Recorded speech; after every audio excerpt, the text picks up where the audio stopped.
Olá, bem-vindos a mais uma vídeo entrevista da revista Maracajá, uma realização da Fundação Demócrito Rocha com apoio da Assembleia Legislativa do Estado do Ceará. E hoje recebemos no nosso estúdio o revisor, redator, roteirista, autor de livros didáticos de literatura, professor Charles Ribeiro.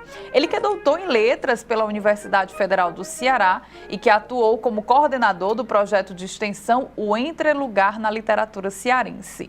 Bem-vindo, Charles. Muito obrigado por estar aqui, para compartilhar assim, ótimas ideias e debates. Charles, uma dúvida e uma curiosidade que todos nós temos. Como é que surgiu o teu interesse pela pesquisa literária, principalmente pela pesquisa em literatura cearense? Isso aí vem desde a infância, né? Desde criança eu fui um leitor muito voraz. Eu gostava de ler, lia os livros da minha apropriada para a minha idade, histórias em quadrinhos, enfim. Mas eu tinha muito interesse por história também, geografia. E eu sempre ficava fascinado lendo livros de geografia sobre o Ceará e comecei a estudar, a me aprofundar mais, né, na história do Ceará, isso no meu ensino fundamental, ensino médio. Sempre gostei e um livro que me marcou no ensino médio, né, que foi contemporâneo à época que eu estudava, foi o livro do professor Arthur de Farias, né, História do Ceará. Eu li com muito apreço esse livro e me impactou, né? E depois de formado, né, tive várias aventuras na minha vida, né? Fui servir o exército e depois eu fui me preparar para prestar o vestibular na UFC. Eu sempre continuei estudando e lendo a história do Ceará, porque é muito rica, né? Cheio de fatos pitorescos, paradoxais, extraordinários, assim, do ponto de vista histórico.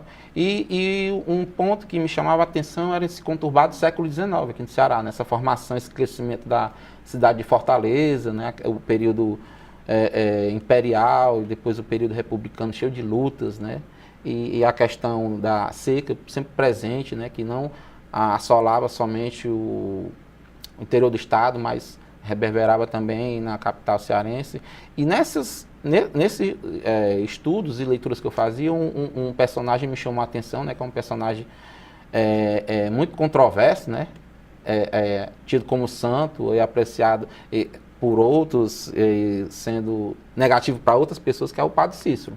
Então, lendo sobre o Padre Cícero, eu lá na biblioteca lá do Colégio Militar, que eu servi, caiu no meu colo o livro do Rodolfo Teófilo, A Sedição de Juazeiro. E eu li, né, aquela narrativa, claro que o Rodolfo Teófilo, com aquele posicionamento dele cientificista e positivista, ele criticou, né, aquela ação ali do Juazeiro do Norte, né, a questão dos jagunços ali. E eu fui pesquisar mais sobre esse autor e também li um outro livro que me marcou, é o livro do Lira Neto, né, Poder e a Peste, assim. Que abriu assim mesmo, cara, esse Rodolfo Teófilo é muito interessante. Porque, além dele ser controverso, ele praticamente da segunda metade do século XIX até década de 30, ele participou dos grandes eventos que ocorreram na história do Ceará. E depois eu descobri como romancista, né? Aí, depois que eu entrei no curso de letras, eu comecei a estudar, me aprofundar nos estudos literários, na historiografia literária, e depois eu conheci o professor Sanzio, aí que o mundo, assim, o leque se expandiu, assim, infinitamente, né? E aí, todo mundo que é tocado pelo professor Sanzio é impressionante, né? Como Isso. É contagiado por esse amor à literatura cearense. Isso. Porque é aquela questão, né? Nós cearenses, nós gostamos muito da nossa terra, do nosso povo e, assim, das coisas daqui, né? Queríamos que todos tivessem a memória, né, da nossa história, dos acontecimentos do nosso passado, né? Das coisas que ocorreram, assim, os grandes conflitos, secas, problemas políticos, enfim, que as pessoas conhecessem mais, né? E a literatura desse período, século XIX, romancistas e poetas, eu considero muito interessante porque eles pegaram esses, de certa forma, não apenas observaram, mas eles eram participantes e atuantes nesse período de transformação nessa cidade de Fortaleza. Então, fui conhecer e me aprofundar mais em relação ao Adolfo Caminha, Antônio Salles, o próprio Rodolfo Teófilo, o Papi Júnior, Gustavo Barroso, enfim. Então, esses escritores, de certa forma, eles contam Claro que existe uma história, né, com a sua metodologia que investiga o tempo, enfim, as transformações que se passaram no nosso período, mas, de certa forma, os romancistas e poetas, eles escrevem outro tipo de história, que é uma história sentimental, né? É muito importante para a gente perceber todos os passos que nos transformaram até aqui, né? Por que nós, o povo do Ceará, somos assim, né? Porque nós somos conhecidos como esse Ceará moleque, esse povo sofrido, esse povo trabalhador, né? Que está acostumado a lidar com um ambiente ali de muito conflito, enfim. O que nos transformou até hoje, né? O que é que esses escritores nos ajudam a tecer imagens, metáforas de nossa história, né, até hoje. É por isso que eu me apaixonei pela literatura cearense. A literatura fazendo com que a gente entenda e reflita o nosso tempo. Isso. Ou aquele tempo da qual ela se passa. Uhum. Charles, eu queria muito que você falasse sobre a escolha do Rodolfo Teófilo. Porque o Rodolfo, ele é muito pitoresco, muito curioso para nós. Não só pela sua personalidade histórica, também como literato. Rodolfo é inventor de uma das bebidas mais populares do Nordeste, que é a cajuína. Foi autor de uma proposta polêmica no seu tempo, que era erradicar a varíola. Então ele propôs uma vacina, fez uma vacina, sem a ajuda do governo, pelo contrário, foi perseguido pelo governo de sua época, sem mencionar a contribuição que ele tem para o naturalismo. Fala para a gente um pouquinho sobre a escolha do Rodolfo, Charles. Pronto. Como eu falei anteriormente, né, o primeiro livro do Rodolfo, que eu sempre, acho que desde de pequeno, que eu tenho às vezes eu aprecio muito os conflitos, né? Acho que por isso que eu pesquisei polêmica na minha tese de doutorado. Eu gosto muito de ver essa dialética, o debate, essa questão retórica, não no sentido pejorativo, mas esse jogo, essa luta verbal, né? Entre pensadores, escritores, enfim. Então, eu li esse livro do Rodolfo Teófilo, A Sede de São Juazeiro, e eu fui pesquisar mais sobre esse autor e eu percebi que ele escreveu sobre outros temas, né? Ele escreveu sobre a queda do governo Gracioli, ele escreveu sobre a seca, sobre a vacinação. Então, vários períodos e eventos, fenômenos que aconteceram na história do Ceará, o Rodolfo ele esteve presente, né? E ele foi, assim, um intelectual do século XIX propriamente dito. Ele era polivalente, né? Muitas coisas. Tanto que o pensador Ednilson Soares tem um texto que chama o Rodolfo Teófilo polivalente. Então, assim, ele se formou em farmácia, ele era poeta, ele era jornalista, porque, assim, quem era bacharel em direito no século XIX, de certa forma, ia ou ser jornalista, ou político e depois escritor, né? Ou ambos. Ou ambos, ou tudo ao mesmo tempo, como foi José de Alencar, entre outros. Então, o Rodolfo Teófilo foi poeta, jornalista, cientista, industrial, ele trabalhou na saúde pública, professor do liceu, enfim, ele atuou em várias frentes, né? Com sua intelectualidade. Então, o que me despertou a atenção no Rodolfo Teófilo foi isso, né? A sua presença constante, a sua atuação constante em grandes eventos na história do Ceará. E assim, quando eu descobri os seus livros, aí eu percebi aquele paradoxo, né? Porque nós gostamos de leitura, de literatura, sempre o que nos chama a atenção em um escritor, em um poeta, um ficcionista, são as palavras, né? A criatividade das palavras, a maneira como as palavras nos tocam. Às vezes nós nos identificamos com alguma metáfora, com algum sentimento que é posto no texto. E o Rodolfo Teófilo, como ficcionista, ele escreveu seus textos, né? Uma série de romances na década de 1890 que tiveram muitas críticas negativas, né? Apesar dele estar ali falando a respeito da seca, do cangaço, de problemas políticos, mas ele recebia muitas críticas porque ele era muito acusado de não saber escrever e acusado de ter muita ciência, né? Os seus textos são tão cientificistas que parecem até laudos cadavéricos da polícia forense, da ciência forense, enfim. Então, assim, ele abraçou a ciência como visão de mundo, ele era um cientista, às vezes, em uma discussão com a pessoa, se a pessoa não tivesse argumentos científicos, ele descartava esse conflito, enfim. Então, por exemplo, o Rodolfo Teófilo escreveu A Fome, Os Brilhantes, o Paroara, sempre trazendo à tona a problemática da condição do homem cearense, né? Mesmo nascido na Bahia, na época tinha uma epidemia de cólera aqui no Ceará, o seu pai médico, né? o Marcos Teófilo, levou sua esposa para ter o Rodolfo Teófilo na Bahia, depois com poucos meses voltou para o Ceará. Mas o Rodolfo Teófilo acho que é o mais cearense de todos os tempos, né? Que ele mesmo se intitulava, né? Sou cearense porque gosto. Sou cearense porque quero, e ele Ceará, ele era 100% Ceará, desde o seu primeiro dia de vida até o último. Era falando do Ceará, falando a respeito do homem cearense e lutando sempre a favor do povo, né? É muito curiosa a história de Rodolfo Teófilo, muito bonita também, porque além dele fazer essas diversas atividades, ele era um exímio em cada uma delas, né? O que nos surpreende muito. Um fato de Rodolfo Teófilo que também as pessoas passam meio que desapercebidas na sua historiografia é a presença dele na padaria espiritual. Fala pra gente um pouquinho sobre essa incursão do Rodolfo na padaria. Assim, a incursão dele na padaria é muito interessante porque o Rodolfo Teófilo ele nasceu em 1853, né? E a garotada da padaria espiritual já é de uma geração assim, já nascidos na década de 70, né, dos anos de 1870. Então, quando a padaria surgiu em 1892, ali naquelas reuniões de poetas boêmios, como Antônio Salles, entre outros, ali na Praça do Ferreiro, no Café Java, ali na década de começo da década de 1890, Rodolfo Teófilo já era um senhor, né, já tinha sua farmácia, era professor do liceu, e Rodolfo Teófilo era muito reservado, ele era conhecido como uma pessoa taciturna, enfim, ele não gostava muito de badalação, até ele não gostava muito até da cidade de Fortaleza à noite, né? Ele vinha para a cidade de Fortaleza, trabalhar na sua farmácia, fabricar suas vacinas, dar suas aulas, mas ele sempre se recolhia lá na sua casa, na Pajuçara, né, no Alto da Bonança. Então ele não era uma pessoa muito de badalação, ele não era boêmio.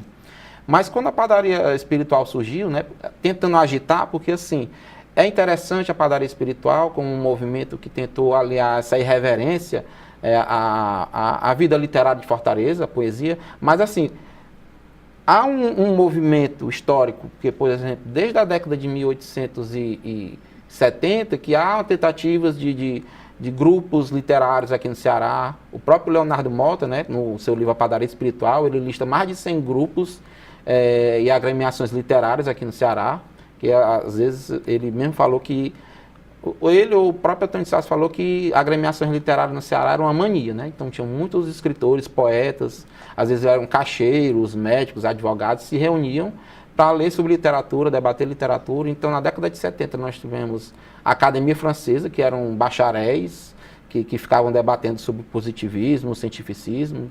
Nós tivemos, por exemplo, o Araripe Júnior, Capistrano de Abreu. Aí, na década seguinte, no ano de 1880, nós tivemos a reunião de outros intelectuais e bacharéis em relação a campanha de abolição da escravatura aqui no Ceará, né, que essa campanha de abolição aglutinou muitos intelectuais, entre eles Antônio Bezerra, Antônio Salles, e também as mulheres, né, mulheres, Maria Tomás, e a isso, própria Francisca Clotilde também. Isso. Então, o movimento literário no Ceará, claro que nem todos os escritores e poetas participaram de agremiações, né?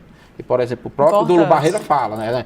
A literatura cearense se faz através de agremiações literárias, mas nem todos, mas 95% fizeram, porque dá força, certo? Você participar de um grupo com escritores e poetas, esses escritores conseguem ter força. Então, já na década de 80, Rodolfo Teófilo participou desse clube literário, que era a reunião desses escritores que participaram da campanha da abolição. E nesse grupo tinha o João Lopes, que já tinha participado da Academia Francesa, e eles tinham esse hábito de fazer leituras, né? Até o professor Santos de Azevedo, ele chama isso de leituras críticas. Eles liam jornais da Europa, livros europeus, por exemplo, o último livro do Émile Zola, um livro sobre ciência. Então eles liam, né, às vezes um livro em inglês e francês, eles liam para todos e debatiam, e essa prática foi recorrente também no clube literário. Então, já na própria academia, ou na padaria espiritual, nós já percebemos já que há 30, 40 anos já tinha esse movimento de clubes literários e agremiações, só que o diferencial da padaria é que o Antônio Salles queria fazer algo irreverente, não oficial, uma academia num prédio com pessoas ali lendo, Vossa Excelentíssima e tal. Então, assim, a padaria aglutinou esses jovens escritores boêmios, e foi um movimento que fez muito, usando um termo aqui bem sério, fizeram muita zoada, né? Tiveram uma grande repercussão no Brasil todinho com o programa de instalação, com o jornal Pão. E, de certa forma, né, os interesses ali, os conflitos, né, eles debandaram. E já na década de 1800, no metade da década de 1890, eles se reuniram novamente, o Antônio de Sales, sempre aquele cabeça, enfim. E nessa reunião, nessa segunda reunião da Padaria Espiritual, em 94, eles convidaram o Rodolfo Teófilo. O Rodolfo Teófilo era muito amigo do Antônio Sales. E nessa brincadeira da Padaria Espiritual, para, de certa forma, brincar e parodiar as academias que existiam, cada cargo da Padaria Espiritual tinha um nome relacionado ao ofício da padaria, né? Padeiro Moro, presidente, tinha os membros eram os padeiros, e tinha toda essa brincadeira. A fornada, né? A fornada, que era enfim. as publicações. Então, o jornal era o pão. Isso. Mesmo o Rodolfo Teófilo sendo uma pessoa muito séria, mas ele gostava muito dessa convivência com esses escritores. E ele foi convidado para ser o padeiro mor, né? A partir de 1896, ele foi o último padeiro mor na padaria, que existiram três, né? 3 presidentes do Grêmio. E depois que a padaria ficou...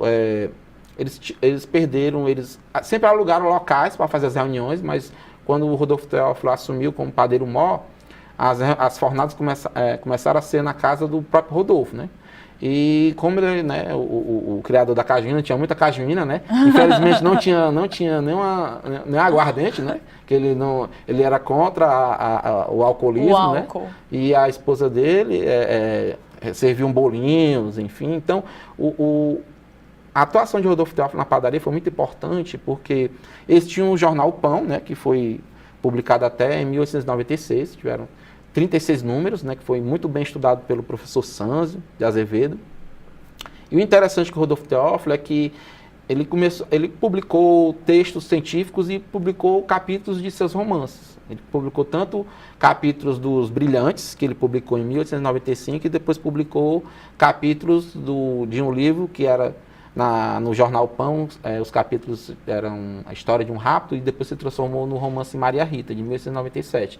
Então, de certa forma, essa convivência com esses jovens escritores enriqueceu o Rodolfo Teófilo, né, com essa convivência de artistas e poetas, e ele começou a publicar mais, a escrever mais. E quando teve a última fornada da padaria, foi justamente na casa do Rodolfo Teófilo, contou com 4 ou 5 padeiros. Mas, assim, para Rodolfo Teófilo foi muito bem quisto por esses jovens escritores, porque ele foi eleito como padeiro mor, né? Não era coisa ali que, para qualquer um, né? Ele era muito bem estimado entre os jovens escritores. Eu queria aproveitar, já que a gente está falando dessa conversa, e mostrar esses 2 livros, que tem tudo a ver com o que a gente está conversando agora. Esse aqui é uma raridade,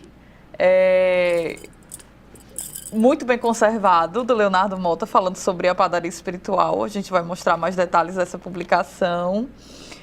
Fala pra gente como é que você conseguiu esse livro e esse aqui que tem tudo a ver com a gente, porque é das edições Demócrito Rocha. Ah, pronto. Esse aqui é muito especial para mim, né, que é a coleção Intelectuais, organizada pela professora Simone de Souza e Frederico de Castro Neves, professores de História da UFC. Porque esse livro eu adquiri no ano de 2004, na época da Bienal, né? Desde 2000 eu sou sommelier de Bienais, né, de livros, né? Então, assim, eu adoro, né? Se eu tivesse dinheiro, eu comprava todos os livros do mundo, mas não posso. Então, assim, eu sempre gostei, né? Como eu falei anteriormente, de ler, estudar sobre a história do Ceará, sobre a literatura, assim, como um pesquisador, assim, leigo. Mas quando eu entrei na universidade, né, no curso de letras, né, sempre é uma questão importante, porque na universidade a gente entra para sair como profissional, mas também como um pesquisador. Então, eu sempre gostei de fazer pesquisas. Eu entrei num grupo de pesquisa, né, espaço de leituras, cânones e bibliotecas, né, coordenado pela professora Dalice. Ela sempre instigou a gente pesquisar, enfim. Então, esse livro Intelectuais é importante, por quê? Porque quando eu comecei a estudar o Rodolfo Teófilo de maneira mais acadêmica, né, ela sempre nos dá o desafio de conhecer a obra completa do escritor, né? E que, sendo o Rodolfo Teófilo outro autor cearense, é bem difícil, que a gente pode conversar sobre esse tópico depois. Vamos falar sobre isso, por exemplo. E esse livro me chamou a atenção, né? Porque tem um desenho do relógio, da Praça do Ferreira, da Coluna da Hora, mas porque também é um livro organizado pela Demócrito Rocha, que contou com a participação de professores e alunos da pós-graduação da UFC, falam justamente desse período que eu estava começando a investigar, né, que era sobre o século XIX, sobre o contexto dos jornais, esses intelectuais que liam, debatiam sobre ciência, sobre o realismo, sobre o positivismo. Então, de certa forma, essa coleção me ajudou bastante a ver, olha, que interessante como, claro que são professores de história, eu sou da literatura, mas a minha pesquisa sempre há essa interdisciplinaridade entre literatura e história. A gente não pode abandonar a história de forma nenhuma, nós como pesquisadores e críticos literários, como citando o professor Sanz, a melhor maneira de você não entender um autor é tirando ele do seu tempo. Então, assim, foi uma descoberta muito interessante, né, ler esses artigos e ver assim, a maneira de como estudar esse período, né, que, por exemplo, investigar, se você quer investigar uma agremiação literária que tinha uma publicação no século XIX, às vezes é muito difícil porque, infelizmente, muitas dessas publicações, revistas literárias, pasquins, jornais mesmo oficiais, como o Jornal do Ceará, a República, o Libertador, são bem difíceis de encontrar, né, esse problema da conservação.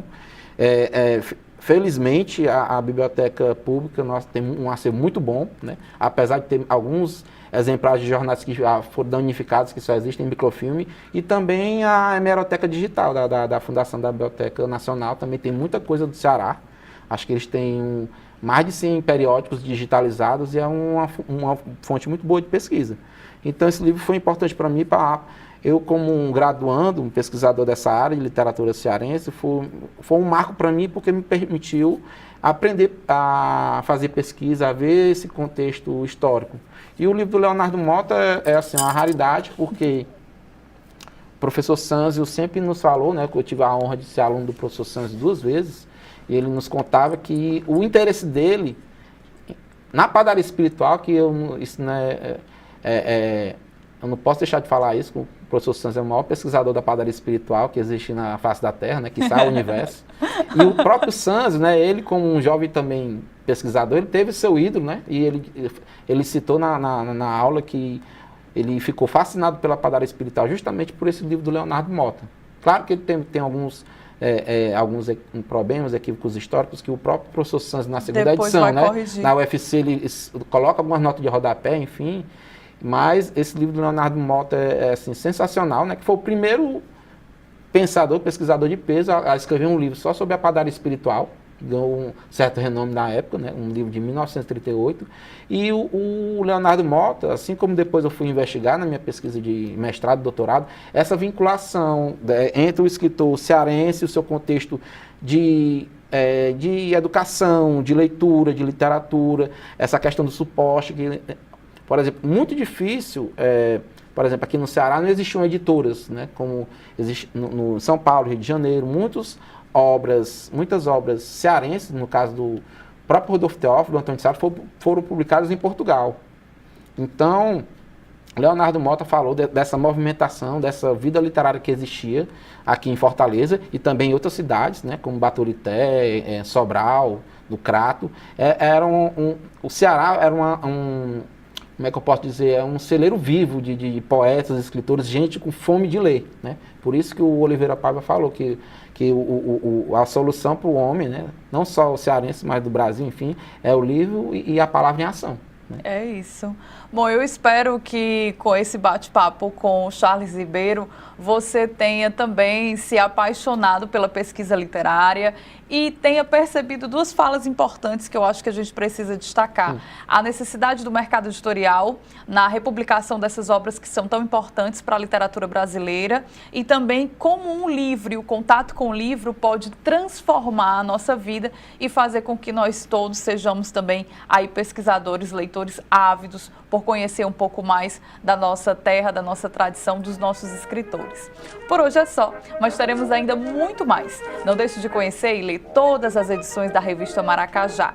Acesse e compartilhe o nosso site. Lá você encontra todas as nossas edições, fdr.org.br/Maracajá. É só clicar e conhecer um pouco mais da literatura e da arte produzidas no Ceará. Até a próxima!